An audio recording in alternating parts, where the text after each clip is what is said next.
Ma tech entreprise ne connaît pas la crise, telle pourrait être la devise des jeunes pousses africaines après une année 2020 marquée par des investissements records et ce malgré la pandémie. Alors quels sont les secrets de cette embellie? Avec nous pour en parler, Mohamedou Diallo, bonsoir. Bonsoir. Soyez le bienvenu sur TV5 Monde. Vous êtes journaliste, fondateur et directeur général de CIO Mag, un magazine africain dédié au secteur de l'IT, l'intelligence, comme on pourrait dire, la technologie, l'intelligence numérique. C'est ça, technologie numérique. CIO, donc c'est édité, c'est panafricain, c'est édité dans une vingtaine de pays du continent. Avec nous également en direct de Dakar, Samir Abdelkrim. Merci d'être avec nous. Vous êtes entrepreneur, ex-chroniqueur pour la presse française, Le Monde, Les Échos, le HuffPost aussi, et vous êtes aujourd'hui à la tête d'Emring Valley que vous avez fondé. Auteur aussi d'un livre, Startup Lions au cœur de l'African Tech. Merci d'être avec nous et restez avec nous. On va commencer avec vous, Mohamedou Diallo. Alors d'abord, les jeunes pousses africaines ont reçu plus de 700 millions de dollars. On voit ce chiffre, c'est plus 43% par rapport à 2019. Comment expliquez-vous cette progression ? C'est une belle aubaine d'avoir ces rentrées de fonds pour les entreprises tech africaines. Donc il faut savoir que ça part de très loin. Donc c'est un doublement puisque jusqu'à très récemment, les investissements dans la tech africaine étaient très faibles. Mais ça cache également des disparités qu'on pourra développer par la suite compte tenu de la destination de ces fonds. C'est concentré dans 5 ou 6 pays principalement anglophones. Également, quelques 40% de ces entreprises connaissent la crise et n'accèdent pas au financement. On va en parler, on va voir la différence entre pays anglophones, pays francophones. Tout à fait. Samir Abdelkrim, même question au fond, à quoi est due cette performance, vous qui sillonnez justement à la fois les pays anglophones et les pays francophones? Clairement, il y a eu un effet Covid qui est incontestable, on le voit dans les chiffres. Si on regarde le cumul des levées, le deuxième secteur où il y a eu le plus de levées de fonds par les startups africaines, c'est la e-santé. C'est vraiment révélateur. La santé numérique, c'est la santé numérique, la télémédecine. La télémédecine, que ce soit au Ghana, que ce soit au Nigeria, que ce soit au Kenya, les investisseurs internationaux se sont rendus compte à l'occasion de la Covid à quel point l'Afrique était un véritable leader en matière de e-santé et les startups africaines aujourd'hui sont véritablement à l'avant-poste de cette réponse contre le Covid. Et ça s'est vraiment traduit dans les chiffres. Il y a eu une augmentation vraiment importante des levées dans le secteur de l'e-santé et c'est la plus grande augmentation par rapport à 2019. Tout secteur confondu. Alors restez avec nous, Samir Abdelkrim, on vous retrouve dans quelques instants. On va regarder un reportage à présent justement, on va voir concrètement comment notamment les jeunes investissent, 2 lycéens, 2 inventeurs en herbe. Nous sommes allés à leur rencontre à Dakar, reportage d'Alison Fernandez. Dans le quartier du Point E à Dakar, Malik et Kenny sont élèves au lycée sénégalo-américain. Malgré l'arrêt des cours pour cause de pandémie, ils ont l'autorisation exceptionnelle d'accéder au laboratoire de l'école. Et pour cause, membres du club de robotique, ces 2 inventeurs en herbe cherchent des solutions contre le coronavirus. Vas-y, rapproche-toi un peu. Et là, ils testent leur dernier prototype, une caméra dotée d'intelligence artificielle. Dans les grandes surfaces, ils ont besoin de compter le nombre de personnes, les limiter, mais aussi vers les caisses. Quand c'est le moment de payer, des fois, les personnes sont trop proches et ça aussi, il y a des risques de contamination. Élèves en classe de première scientifique, Malik et Kenny n'en sont pas à leur coup d'essai. Il y a quelques mois, ils ont créé une canne intelligente destinée aux personnes non-voyantes. Elle signale les obstacles et est équipée d'un système de géolocalisation. Une invention qu'ils ont développée au lycée. En Afrique, il faut que la technologie prenne une autre voie. Celui de trouver des solutions, celui d'être mieux rapproché de la population, etc., etc. Mais pour pouvoir proposer ces solutions au plus grand nombre, les 2 lycéens doivent trouver des investisseurs. Pour cela, ils rencontrent aujourd'hui les fondateurs d'une plateforme qui aide l'entrepreneuriat des jeunes. Leur projet a été retenu parmi les projets qui seront portés et présentés à des bailleurs.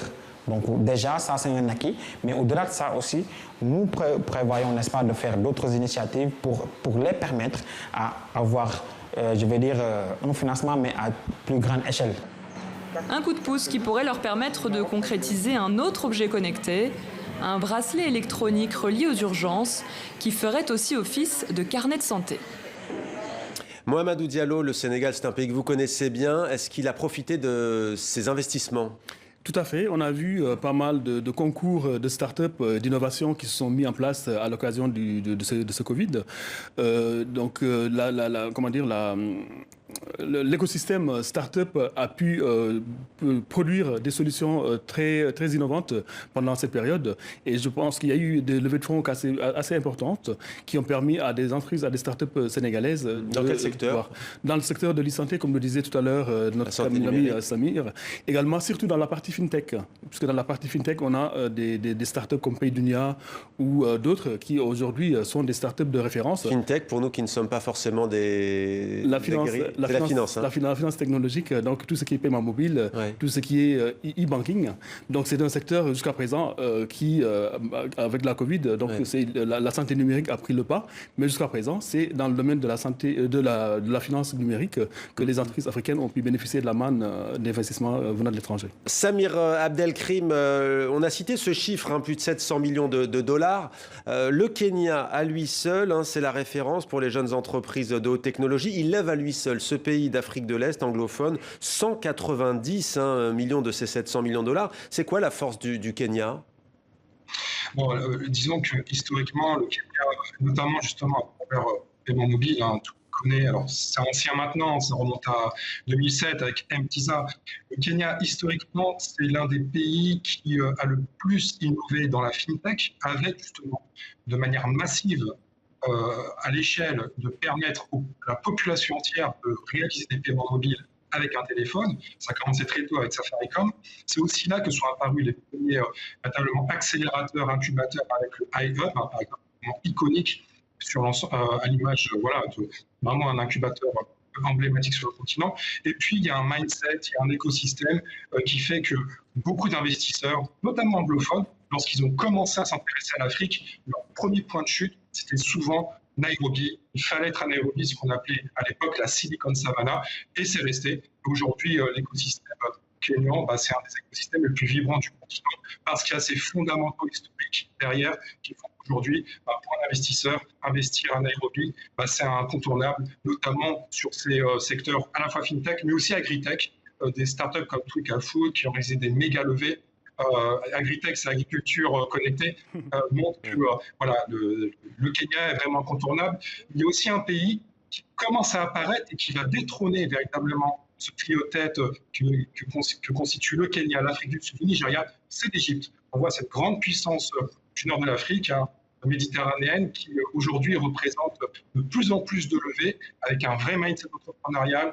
J'étais au Caire il y a quelques semaines, il y a des talents, il y a des universités, des incubateurs comme Falak Startup, et on voit de plus en plus de méga levées, notamment dans la santé, en Égypte et précisément au Caire. Alors l'Égypte, étoile montante donc des jeunes pousses. Alors je signale que les chiffres qu'on évoque, ils viennent de l'enquête de Disrupt Africa, qui révèle d'ailleurs qu'on progresse, y compris parmi les pays francophones. On est passé de 19 pays en 2019 à 24 pays en 2020.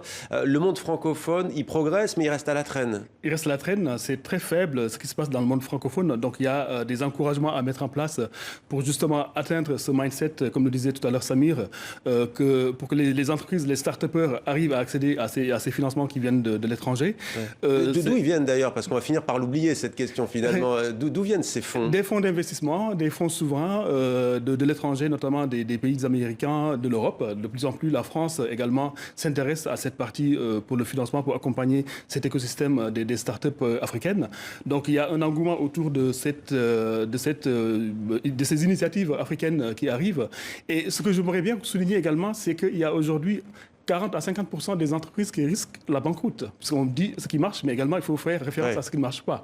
À cause de la pandémie. À cause de la pandémie. Donc c'est des chiffres donnés par Smart Africa. 40 à 50% des startups africaines risquent la banqueroute parce qu'ils n'ont pas accès au marché, ils n'ont plus accès au financement. Et donc c'est un véritable problème. Mais comment les aider du coup ? Est-ce que les États africains interviennent ou pas ? Les États africains n'interviennent pas aujourd'hui comme il le faut. Donc il y a quelques points qui ont été mis en place par les États pour accompagner accompagner cet écosystème. Mais je pense que l'écosystème doit être aménagé davantage et apporter des solutions au niveau réglementaire, justement, pour attirer des investissements, ce que les anglophones ont compris et que les francophones n'ont pas encore mis en place.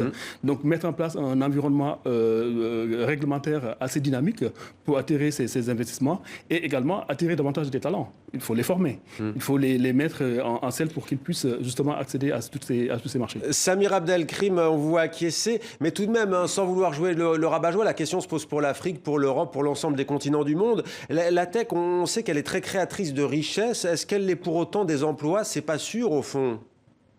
Si on prend par exemple le segment du early stage, les startups qui sont vraiment au démarrage, vous serez étonné de voir les créations d'emplois. Alors, par exemple, il était cité quelques jeunes pépites sénégalaises précédemment, c'est des startups qui recrutent. Parfois, alors la fintech, parce que c'est en plein boom, hein, on sait bien pourquoi aujourd'hui avec le Covid, quelque part, la fintech contribue à être un geste barrière. Voilà. Donc on dématérialise l'argent. Et ce qu'on observe dans le early stage, c'est que c'est souvent ces startups en début de croissance qui parfois doublent leurs effectifs, qui recrutent beaucoup, et où l'impact se retrouve beaucoup. C'est pour ça qu'on a besoin d'investisseurs, c'est pour ça qu'on a besoin de fonds, des Partech Africa, des Green Tech, etc., des programmes d'accompagnement pour aider ces startups à traverser cette vallée de la mort, parce que c'est à ce moment-là de leur vie où il y a beaucoup de croissance, parce qu'elles apportent une solution concrète à des vraies problématiques terrain, qu'elles vont recruter. Et vraiment, le early stage peut être un vrai gisement d'emploi à condition, et là je rejoins ce que vient de dire Mohamedou, c'est qu'il faut accompagner cet écosystème, que l'État, la puissance publique, ici au Sénégal, il y a des choses qui sont faites par l'ADER, par exemple, pour accompagner avec un portefeuille de start-up, soit présent pour aider cet écosystème à passer à la vitesse supérieure. Et plus on aura un écosystème du early stage développé, plus il y aura de création d'emplois, parce que véritablement, ça crée des emplois. Plus ça crée de la croissance, plus ça crée de l'emploi. Merci beaucoup Samir Abdelkrim d'avoir répondu à nos questions. Allez, 15 secondes parce que je vois que vous voulez vraiment intervenir. C'est très important que ce que disait Samir Abdelkrim, c'est bien d'attirer les investissements, mais également il ne faut pas perdre la souveraineté de ces pays-là. Parce que quand ces fonds viennent de l'étranger, donc l'innovation part ailleurs. C'est pas gratuit. Donc c'est pas gratuit. Donc là, je pense qu'il faudrait qu'on insiste davantage pour que les États mettent en place de véritables véhicules de financement pour accompagner cette stratégie de